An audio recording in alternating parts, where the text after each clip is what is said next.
modernos. Esto es Ley Abierta, un podcast donde exploramos el mundo legal y sus implicaciones en las sociedades modernas. Este podcast es producido por Todo Legal y Medios Modernos. Este programa se hace gracias a... Descubre los famosos postres, desayunos y sándwiches de L'Art du Pain. Visítanos en nuestro local Río de Piedras y prueba el sabor artesanal de Francia en cada bocado. Recién hecho, como debe ser. Tecnocomp, tu puerta de entrada a la tecnología. Únete a nosotros mientras exploras el fascinante mundo de la innovación. Visita nuestras sucursales en San Pedro Sula, Tegucigalpa, La Ceiba y Choluteca para vivir la tecnología a tu alcance. Tecnocomp, por más de 20 años, líder en soluciones tecnológicas.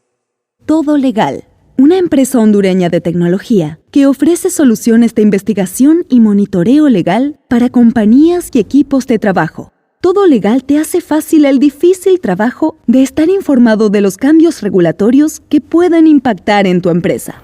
Hola a todos, bienvenidos a otro episodio de Ley Abierta. Hoy vamos a hablar acerca de las Dispute Boards, que son esta figura bastante moderna para la solución de controversias, o las MASC.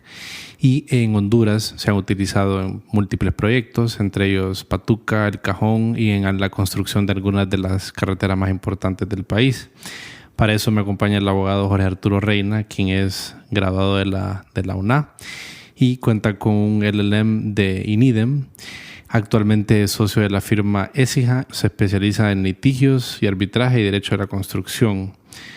Jorge, contame, ¿qué son las Dispute Boards? Es un mecanismo creado para la prevención y la resolución de disputas. Puntualmente, ¿qué son? Un panel que se integra por 3 personas normalmente, quienes son imparciales e independientes y que tienen experiencia en el tipo de contrato o proyecto en el cual se van a implementar. Son nombrados de forma conjunta por las partes o por un tercero como la Cámara de Comercio Internacional y que participan durante la ejecución del proyecto en la prevención eficaz de las disputas. Y entonces, a pesar de que se llaman juntas de disputas o dispute boards, su función principal es la prevención de las disputas. Y esto es lo que hace que la figura sea tan utilizada en proyectos de gran envergadura. ¿Y cómo se diferencian las dispute boards de otros métodos alternos para resolución de controversias? O tal vez pudiéramos decirlo como ¿qué no son las dispute boards? ¿Qué nos puedes decir de eso? Para saber cómo se diferencian, entonces podemos decir qué no son los dispute boards. No son árbitros, no es un procedimiento de arbitraje, tampoco es mediación, tampoco los miembros del dispute board son peritos. Entonces, al final son un panel de expertos que acompaña al contratante y contratista en la ejecución de los proyectos y que está enterado del día a día de esa ejecución de los proyectos y de los problemas que surgen de los mismos para poder prevenirlos y en caso de no poder prevenirlos, para resolver y tomar una decisión sobre alguna disputa que se genere en el contrato. Uh-huh. Y, o sea, que no siempre son abogados, pero tiene que haber un abogado como parte de o no necesariamente. No, generalmente sí son abogados, pero también conviene que en un panel de miembros de un dispute board, que por lo general lo integran 3 personas, también participen ingenieros, porque tienen que tener conocimientos técnicos de la ejecución del proyecto para saber cómo resolverlos. Okay. Entonces pueden ser abogados. Generalmente se recomienda que en un panel estén mezclados abogados e ingenieros, porque su aplicación principal es en proyectos de construcción de alta envergadura. Platicábamos antes de que no existe o no se ha traducido tal vez de una manera, pues es un concepto un poquito más anglosajón, entonces no hay una traducción totalmente realizada hacia el español. ¿Cómo dirías que se le llama? ¿Qué palabras has encontrado que se le llama usualmente en el español?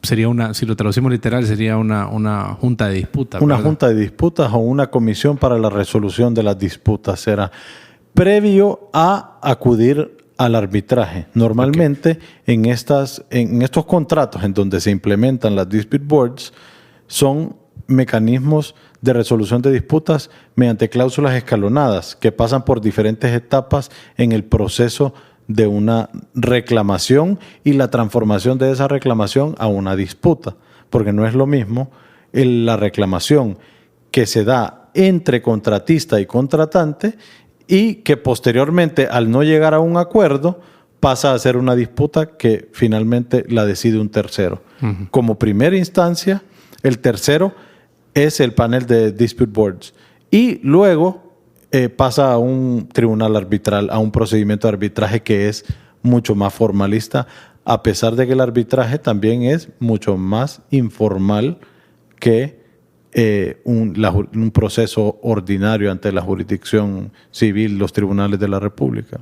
Y si tuvieras que describir los objetivos de los Dispute Boards, ¿cómo se plantean los objetivos? Bueno, los objetivos de una Dispute Board son dos principalmente. El primero es la prevención de las disputas, mediante el cual ellos, los miembros de un Dispute Board, implementan técnicas y visitas al sitio y entienden del desarrollo y la ejecución de los proyectos para poder evitar que se genere una disputa antes de que la misma se cree.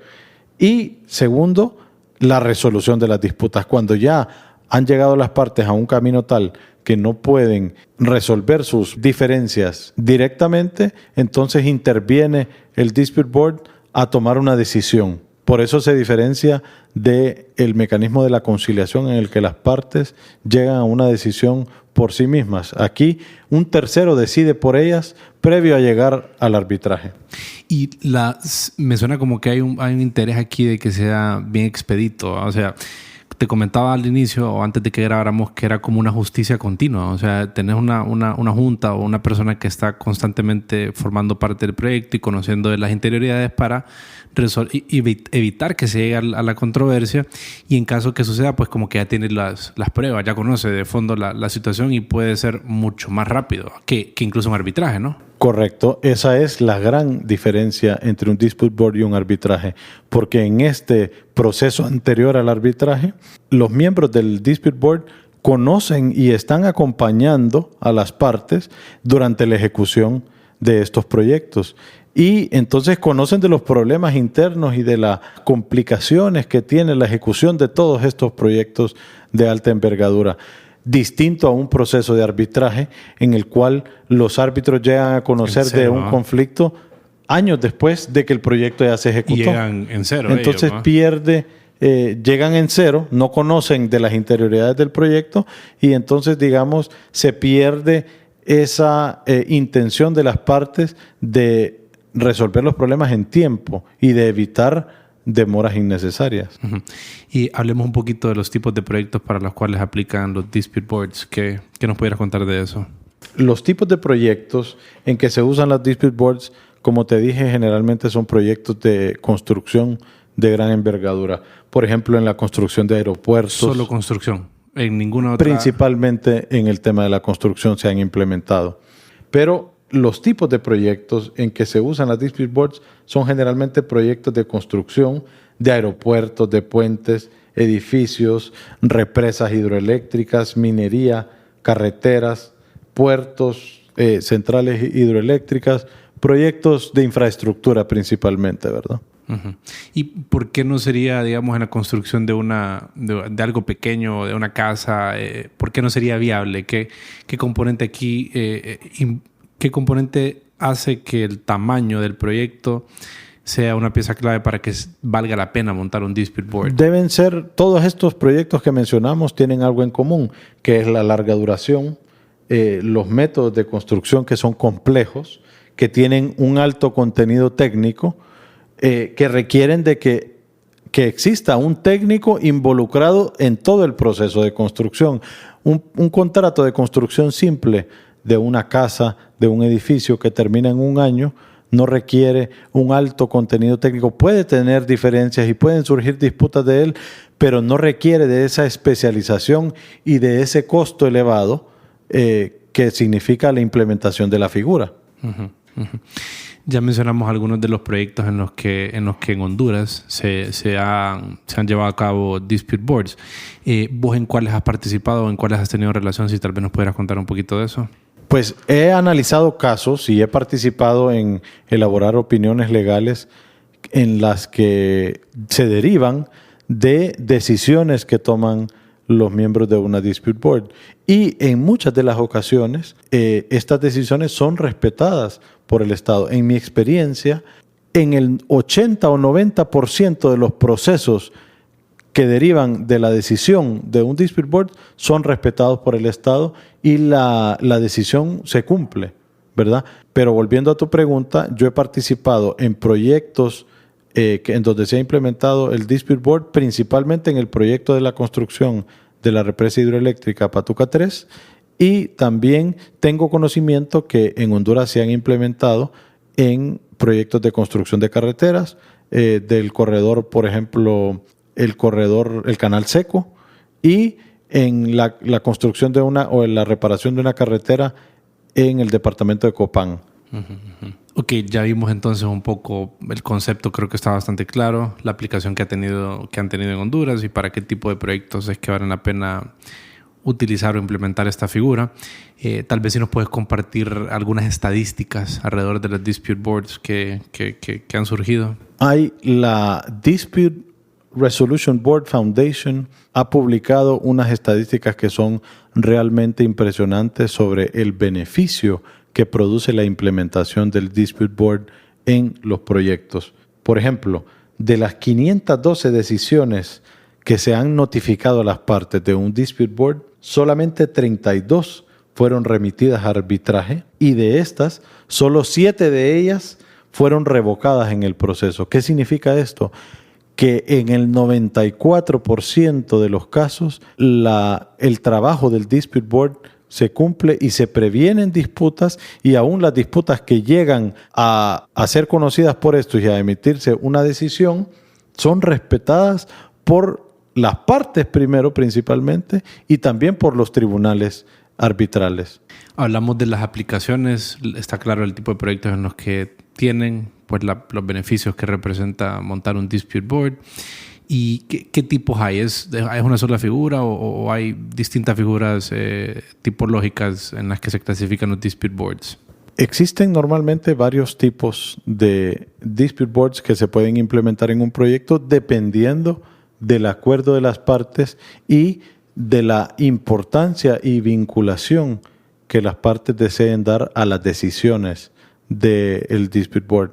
Está, por ejemplo, en primer lugar, el Dispute Review Board, que solo emite recomendaciones formales y escritas, pero estas no son obligatorias. Entonces le da a las partes una orientación sobre cómo se va a resolver el conflicto y, digamos, un preview de lo que puede ser un arbitraje posterior.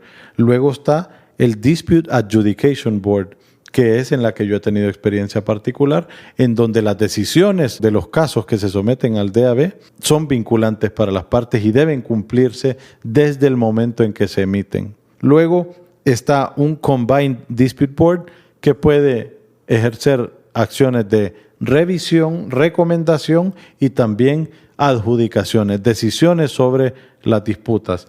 Recientemente, en la reforma o en la revisión que se hizo a los contratos FIDIC, que es la Federación Internacional de Ingenieros Consultores, en el año 2017 se implementó la figura del Dispute Avoidance Adjudication Board, en donde participan de manera más activa desde el comienzo del proyecto para evitar las disputas principalmente. ¿Cuál es el derecho sustantivo que se utiliza en estos procesos?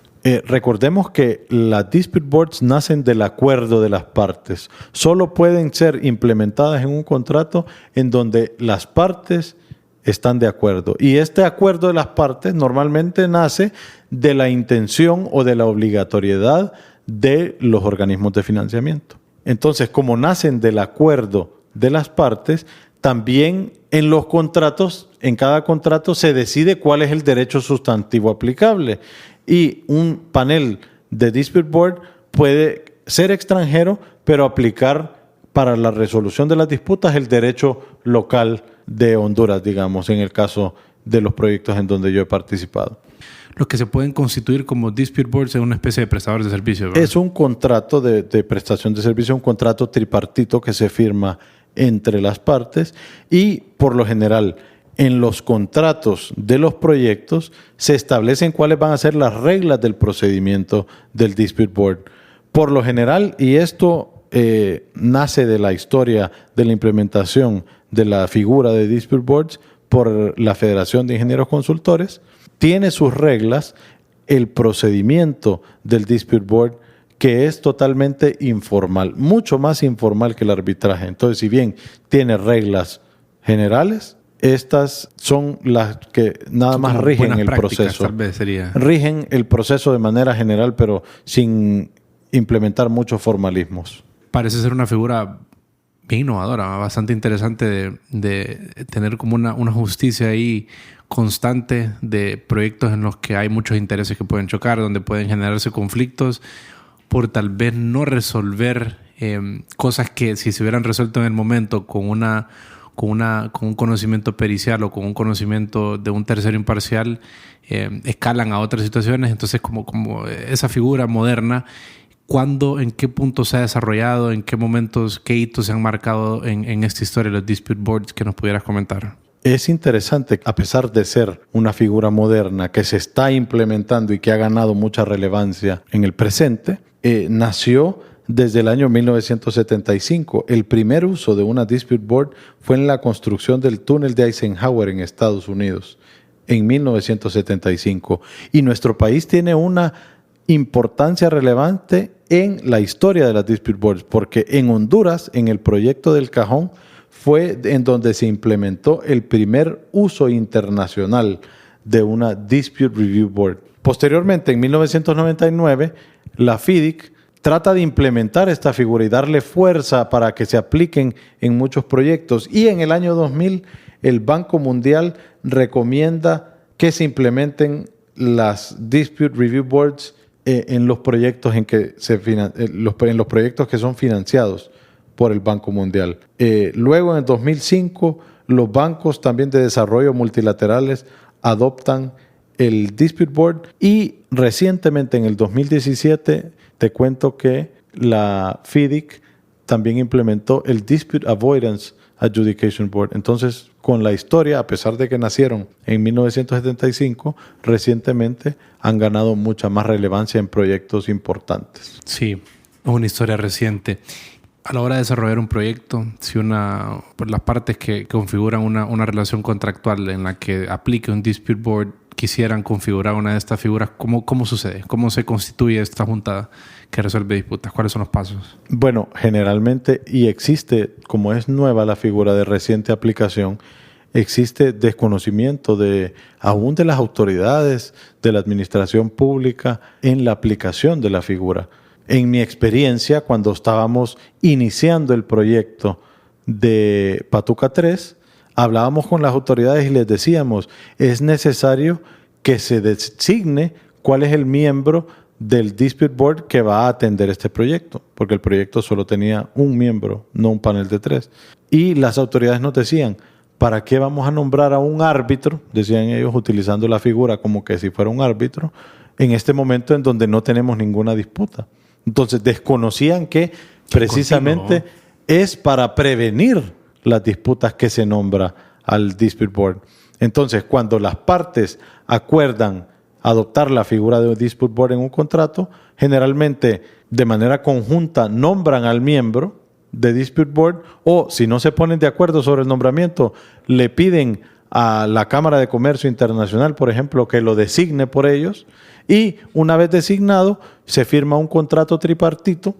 Y el tripartito sería el Dispute Board, el Dispute Board Member, la parte contratante y el contratista, y ya en funciones del Dispute Board, entonces se generan visitas periódicas al proyecto en donde el Dispute Board revisa el avance del proyecto, consulta a las partes los asuntos que le preocupan de la ejecución del proyecto, tanto al contratante como al contratista, y hace, a través de preguntas, recomendaciones, orienta, digamos, el proceso y la ejecución del contrato para prevenir esas disputas. Por ejemplo, cuando él prevé que se puede generar una disputa respecto de un asunto específico en la ejecución de un proyecto, consulta a las partes cuál es el estado de ese asunto específico y les pide, me pueden dar informes progresivos, quincenales, de los avances que han tenido en tratar de resolver este problema que ahorita es pequeño, pero que posteriormente puede llegar a ser muy grande y se puede convertir en un pleito millonario incluso en proyectos de esta envergadura. Pero la habilidad de este panel o de este miembro es la experiencia que tiene identificando, viendo a través de su carrera potenciales problemas, ¿no? Entonces, sabiendo cuáles son aquellas cosas que tal vez las partes no prevén y que no las miran como minúsculas en su momento, pero él con experiencia sabe que esas son las que terminan reventando en procesos millonarios que pues todos queremos evitar, ¿verdad? Lo que queremos es que las obras se realicen como se deben realizar y que no haya ningún problema. La experiencia del Dispute Board, de los miembros que formen parte del Dispute Board, es clave para la prevención de las disputas. Y ellos, al ser expertos y con trayectoria, son personas que son escuchadas y respetadas por las partes. Y como están monitoreando como están monitoreando el proyecto desde antes de que surjan los problemas, están enterados de todas las situaciones que pueden llegar a causar un problema más adelante. Y entonces atienden ese problema desde la raíz y en muchos de los casos se resuelve, como lo vimos en las estadísticas que la DRBF proporciona. Entonces al final los proyectos avanzan, se ejecutan en tiempos menores a que si existe una disputa entre las partes y nos vamos a arbitraje y estamos suspendiendo el proyecto cada vez que exista un problema que necesite ser resuelto por un tercero. ¿Y cómo miras vos, Jorge, el desarrollo o el uso y el futuro en general de esta figura en Honduras, en la región y en el mundo? Bueno, general. Cada día se están implementando más y más estas figuras en los contratos de construcción de infraestructura, principalmente en contratos de proyectos grandes. Y en mi experiencia personal, esta figura ha servido para evitar tanto al contratista ir a arbitrajes innecesarios y para ahorrar costos también a la administración pública, porque esto hace que el problema se resuelva en etapas preliminares, donde en la ejecución normal de un proyecto público casi nunca se resuelven los problemas. Con la implementación de la figura del Dispute Board, en el 80-90% de los casos, las partes, aún la administración pública, respeta las decisiones que emite el Dispute Board y estas se cumplen. Y contame, ¿cómo funciona la relación que ustedes con ESIJA han logrado forjar alrededor de Dispute Boards? ¿Se les acercan los contratistas? Contame un poquito de eso. Bueno, participamos durante la gestión y ejecución de proyectos importantes que implementaron esta figura. Y entonces, dentro de esas reclamaciones y disputas que se fueron generando de estos proyectos, hemos participado en los procesos de presentación del reclamo, presentación de la disputa, audiencias, hasta llegar a la resolución o la decisión del Dispute Board. Pero también hemos tenido otros casos en donde clientes nos piden opiniones legales de cómo se puede implementar, por ejemplo, una decisión del Dispute Board cuando esta no se cumple. Es interesante la figura de la implementación o la ejecutabilidad que tiene un Dispute Board, porque las decisiones, como nacen del acuerdo de las partes en un contrato, las decisiones del DAB no pueden ser ejecutadas por sí mismas, no carecen de la fuerza ejecutiva, pero precisamente porque nacen del acuerdo de las partes, una decisión del DAB que es incumplida se considera un incumplimiento del contrato y entonces puede ir posteriormente a ser reclamada frente a un arbitraje, pero ya no a discutir sobre el fondo, solo a discutir sobre el derecho al que tiene la parte que fue favorecida con la decisión del DAB. El arbitraje, el procedimiento de arbitraje va a derivar en un laudo, que ese laudo sí puede ser ejecutable.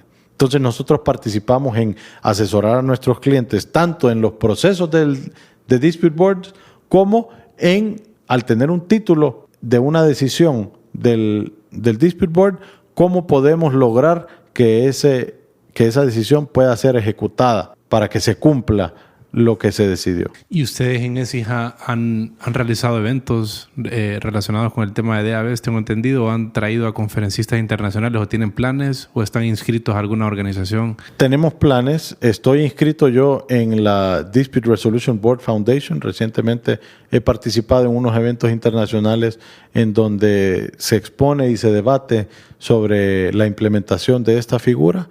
Y como parte del proyecto que tenemos de expansión y de conocimiento de la figura, estamos también pensando en traer expertos para que se pueda conocer esta figura y que le sirva a los contratistas locales que quieran implementarla en los contratos con el Estado, y también a las autoridades que la quieran implementar en sus contratos. Contame un poquito acerca de ESIJA, esta marca que tengo entendido se origina en España, tiene una propuesta bastante innovadora y que se ha extendido a América Latina. Contame un poquito de ESIJA, qué planes tienen y qué han hecho. ESIJA es una firma internacional que tiene sede en España y que desde el 2018 decidió expandirse hacia Latinoamérica, creando o asociándose con firmas locales que ya tenían experiencia para crear una red, una sola firma, bajo unos mismos principios, en principalmente toda América Latina, ¿verdad?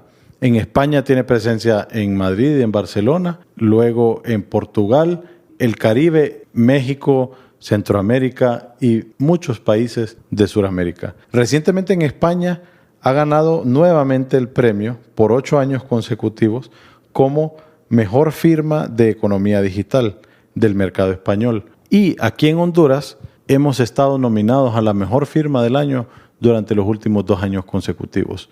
Nosotros estamos enfocados en el área corporativa, en área de seguros y financiera, y en temas de litigios y arbitraje, enfocándonos en derecho de la construcción también. Entonces, es parte de lo que nosotros, del tipo de clientes que nosotros atendemos en el día a día. Jorge, ¿y cómo haces vos para estar informado, para realizar tus procesos de investigación legal? Por lo general, y desde que conozco la herramienta de Todo Legal, la he utilizado cada vez más. Me parece una herramienta muy buena porque me permite buscar y estar al tanto de lo que se está publicando día a día en la Gaceta, y también de buscar temas claves que nos sirven a nosotros en los análisis que tenemos que hacer al elaborar una opinión legal. Entonces, el tener digitalizada y procesada la información me parece una herramienta muy útil para el trabajo legal en el día a día. Sí, es el derecho y la tecnología, fíjate que van de la mano, solamente que tal vez el abogado o los abogados somos un poco renuentes al uso de la tecnología por el cambio, pero el contenido legal, al ser esencialmente basado en texto, se presta muy bien para las computadoras, ¿verdad? Entonces, algo que lo puedes procesar con las computadoras de manera magnífica y lo puedes hacer accesible a través de herramientas de búsqueda y de servicios de notificación, como lo que hacemos en Todo Legal. Te agradezco por tu tiempo, Jorge. Muchas gracias. La edición, mezcla y música de este programa están a cargo de Víctor Humansor y Rodil Rivera.